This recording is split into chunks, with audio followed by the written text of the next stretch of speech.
నీ ఉద్యోగము, నీ హోదా, నీ అధికారము, నీ ధనము, నీ పలుకుబడి కొంతకాలం వరకే. నీ శరీరము కూడా నీ మాట వినని రోజు అంటూ ఒకటి ఉంది, జాగ్రత్త.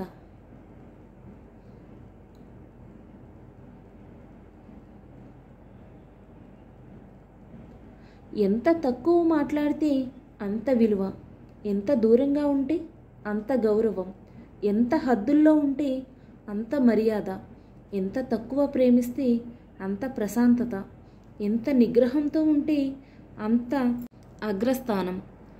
మనశ్శాంతి లేని జీవితం మరణం కంటే ఎక్కువ బాధని ఇస్తుంది. మరణం వస్తే ఒకేసారి చేస్తాం, కానీ మనసులో ఉన్న బాధ మాత్రం ప్రతి క్షణం చంపుతుంది.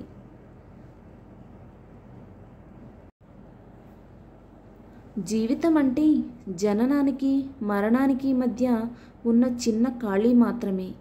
ఈ చిన్న ఖాళీలో మీరు వీలైనంత సంతోషంగా ఉండండి, ఇతరులను సంతోషంగా ఉండేలా చేయండి.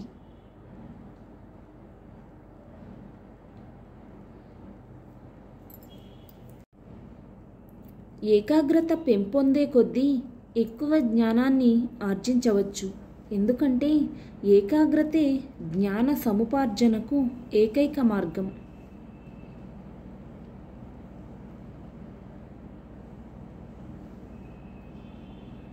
ఇతరులతో నీ జీవితాన్ని పోల్చుకొని నీ విలువైన జీవితాన్ని ఆస్వాదించే అవకాశాన్ని వదులుకోకు.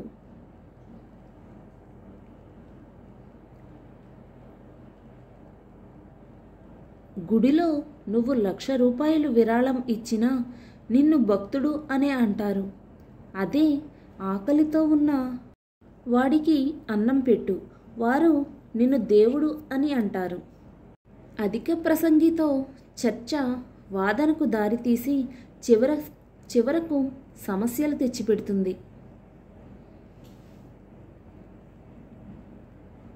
చేయాలన్న తాపత్రయం ఉంటే ఏ పనైనా సాధ్యమే.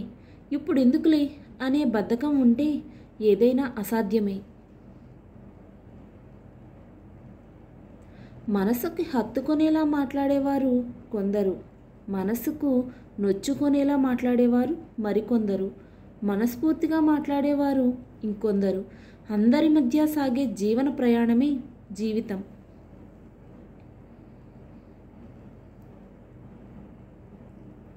నిన్నటి గురించి మదన పడకుండా రేపటి గురించి ఆలోచించగలిగిన వ్యక్తికి విజయ సోపానాలు అందినట్టే.